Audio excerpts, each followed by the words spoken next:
청취자 여러분, 안녕하십니까? 2026년 6월 29일 월요일 글로벌 인사이트입니다. 오늘은 격화되는 국제 정세 속에서도 각국이 치열하게 미래를 준비하는 현장과 사회적 도전들을 심층적으로 살펴보겠습니다. 오늘도 날카로운 통찰력을 들려주실 박 작가님 나오셨습니다. 작가님, 반갑습니다. 네, 안녕하십니까? 반갑습니다. 미국이란 휴전 위기, 일본 엔화 약세, 한국의 대규모 국내 투자까지 숨가쁜 직구촌 소식들을 마주하고 있습니다. 각국이 마주한 도전과 그 해법을 깊이 있게 파고들어 보겠습니다.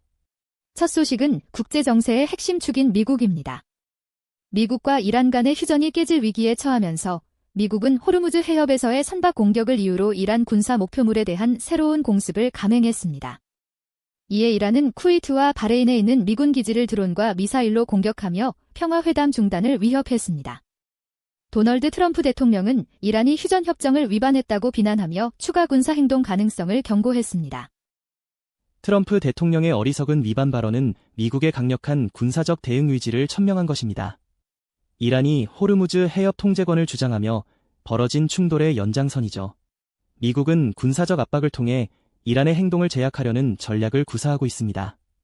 이는 마치 1970년대 오일 쇼크처럼 중동 불안정성이 세계 경제를 뒤흔들 수 있는 긴장감입니다.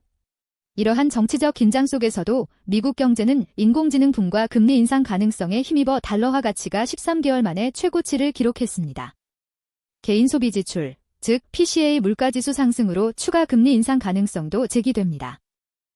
해외 투자자들이 트럼프 대통령의 변덕스러운 정책 우려에도 미국 자산 투자를 이어가는 건 AI 기대감과 펀더멘털 신뢰 때문일 겁니다. 하지만 PCE 물가지수 상승은 연방준비제도에게 큰 숙제입니다. 인플레이션과 성장 사이의 균형을 찾아야 하는 스태그플레이션 유령이 다시 고개를 드는 듯합니다. 이어서 미국의 공습에 맞대응한 이란 상황 자세히 짚어보겠습니다. 군사적 긴장 고조는 이란 경제에도 심각한 영향을 미치고 있습니다. 2026년 6월 이란의 연간 인플레이션율은 88.6%에 달했으며 특히 식료품, 음료, 담배 제품 가격은 전년 대비 134.6% 급등했습니다. 정치적, 안보적 긴장이 고조되면서 이란 내 금값과 미국 달러화 가치가 크게 상승하는 등 시장 변동성이 확대되는 모습입니다. 88.6%의 인플레이션율은 가히 살인적인 수준입니다.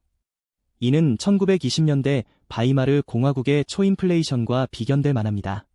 중동 전쟁의 여파가 그대로 이란 경제를 강타하고 있는 것이죠. 식료품 가격 130%대 폭등은 서민들의 삶이 얼마나 피폐해졌을지 짐작하게 합니다. 이란 정부는 비석유 부문 수출을 통한 경제 다변화를 모색하고 있지만 국제 제재와 군사적 충돌이 계속되는 한 쉽지 않을 겁니다. 이란은 최근의 공격들을 이유로 예정되었던 미국과의 기술 협상을 취소했으며 동결 자금 해제 이행을 기다리고 있다고 전했습니다. 이란이 미국과의 기술 협상을 취소한 것은 대화의 문을 닫으려는 제스처이자 미국의 압박에 굴하지 않겠다는 단호한 메시지입니다. 마치 1960년대 쿠바 미사일 위기 당시 강대강 대결과 유사하죠. 동결 자금 해제는 이란에게 핵심적인 경제적 요구사항입니다. 다음은 일본으로 가보겠습니다. 일본 경제가 역사적 전환점에 직면한 가운데 엔화 약세가 심화되고 있습니다. 일본은행은 31년 만에 정책 금리를 1.0%로 인상했지만 엔화 환율은 달러당 162엔에 육박하며 39년 반 만에 최저치를 기록했습니다. 정부와 일본은행의 환율 개입에 대한 강력한 경계감이 교차하는 극심한 신경전이 펼쳐지고 있습니다. 일본 경제는 지금 그야말로 잃어버린 30년의 굴레를 벗어나기 위한 몸부림을 치고 있습니다. 31년 만의 금리 인상은 일본 경제가 디플레이션에서 벗어나 인플레이션 시대로 진입했음을 알리는 신호탄이죠. 하지만 162엔에 육박하는 엔화 약세는 일본 정부의 고민을 깊게 만듭니다. 엔화 약세는 수입 물가를 끌어올려 국민 실질 소득을 감소시키고 경제 전반의 불안정성을 높일 수 있습니다. 마치 뜨거운 감자처럼 손대기도 안 대기도 어려운 상황입니다. 이처럼 불안정한 경제 상황 속에서 자민당 등 사당이 제출한 국기훼손 처벌 법안이 중의원 내각위원회에서 강행 체결되어 통과를 목표로 하고 있다고 합니다. 네, 국기훼손 처벌 법안은 자치 표현의 자유를 억압할 수 있다는 점에서 우려가 큽니다. 메이지 유신 이후 국가주의를 강화했던 시기의 그림자가 드리워지는 듯합니다. 동시에 전국적인 자민당 해체 시위는 현재 기시다 내각에 대한 국민 불만이 임계점에 달했음을 보여주는 강력한 신호입니다. 이는 민중의 목소리가 정치 지형을 뒤흔들 수 있는 가능성을 내포합니다. 다음은 국내 소식입니다. 이재명 대통령은 삼성전자, SK하이닉스 등 주요 기업과 함께 호남권 반도체 클러스터 조성 등 약 1,000조 원 규모의 대규모 국내 투자 계획을 발표할 예정이라고 합니다. 이는 지역 균형 발전과 인공지능 대전환을 위한 핵심 전략으로 추진되지만 야권에서는 호남 특혜 및 깜깜이 밀실 정책이라는 비판이 제기되며 정치적 공방이 심화되고 있습니다. 이재명 대통령의 대한민국 대도약 3대 메가 프로젝트는 박정희 정부의 경제개발 5개년 계획과 같이 국가적 차원에서 미래 성장 동력을 확보하려는 야심찬 구상입니다. 1,000조 원 규모의 투자는 우리 경제의 스케일이 양적, 질적으로 성장하고 있다는 명확한 신호죠.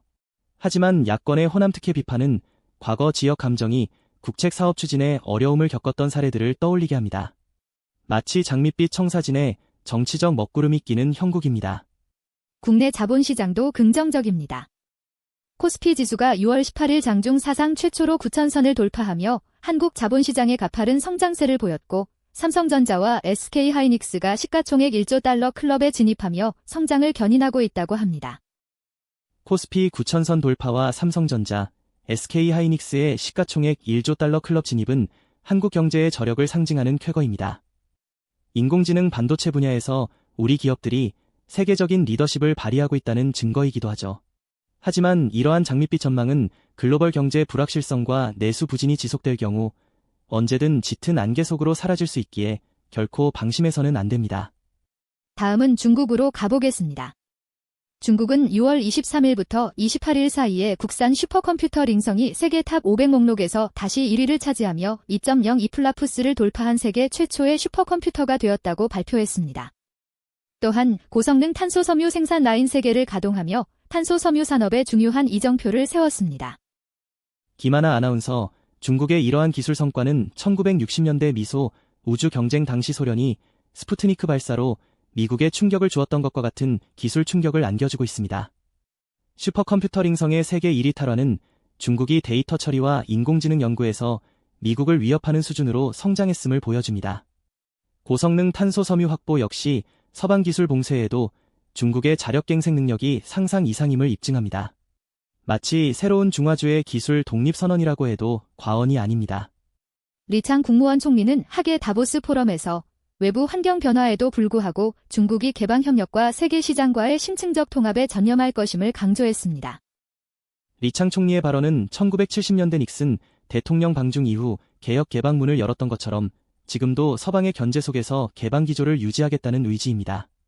미중 기술 패권 경쟁이 심화되는 상황에서 중국이 세계 시장과의 심층적 통합을 강조하는 것은 자신들이 여전히 글로벌 공급망의 핵심임을 역설하는 것이죠. 다음은 러시아 소식입니다. 러시아는 우크라이나와의 지속적인 군사적 충돌에 직면하고 있습니다. 우크라이나군은 크라스노다르 정유 공장과 야로슬라블 유류 창고를 포함한 러시아 영토 내 목표물에 드론 공격을 감행했으며 이에 대해 러시아군은 키이우와 자포리자 등 우크라이나 도시의 미사일 공격을 계속했습니다. 김하나 아나운서, 전선은 점차 러시아 영토 내부로 확대되는 양상입니다. 이는 우크라이나가 단순히 방어적 태세에서 벗어나 러시아 본토의 핵심 군사 및 에너지 인프라를 타격하며 전쟁의 주도권을 되찾으려는 의지를 보여줍니다. 마치 2차 세계대전 당시 소련이 독일 본토를 공격했던 상황을 연상케 하죠. 푸틴 대통령이 러시아가 강력해야만 존재할 수 있다고 강조한 것은 이러한 내부적 위협에 대한 경계심을 나타냅니다. 블라디미르 푸틴 대통령은 국내 연료시장 안정화를 위한 회의를 주재하며 주유소 대기열과 특정 연료 부족 등 현재 직면한 어려움을 인정했습니다. 연료 부족은 전쟁 장기화와 서방 제재가 러시아 실물 경제에 미치는 직접적인 영향입니다. 1970년대 소련이 아프가니스탄 전쟁을 치르면서 경제적 어려움을 겪었던 것과 유사하죠. 푸틴 대통령이 연료시장 안정화를 직접 챙기는 것은 이러한 문제가 민생에 미치는 파급 효과가 크다는 점을 인식하고 있기 때문입니다. 비상 경제체제가 장기화될 가능성을 높이는 대목입니다. 짧은 뉴스 몇 가지 더 전해드립니다. 먼저 한국에서는 국민의힘 이진숙 의원이 노란봉투법 개정안을 발의하며 노동계와 산업계 간의 논쟁 재점화를 예고했습니다. 미국에서는 켄터키 지역에 심각한 돌발 홍수가 발생하여 비상사태가 선포되었으며 일본에서는 이와테현 앞바다에서 규모 6.1의 지진이 발생했습니다.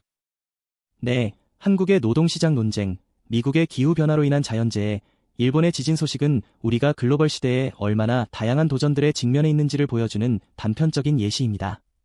오늘 준비한 소식은 여기까지입니다. 박 작가님, 마지막으로 오늘을 마무리하는 한 줄 평 부탁드립니다. 네, 오늘 전해드린 소식들을 보면 국제정세의 불확실성 속에서도 각국은 저마다의 방식으로 미래를 모색하고 있음을 알 수 있습니다. 과거의 지혜를 거울 삼아 다가올 변화를 준비하는 지혜가 필요한 때입니다. 네, 글로벌 인사이트는 청취자 여러분의 활기차고 의미 있는 하루를 응원하며 이만 마무리하겠습니다. 감사합니다. 고맙습니다.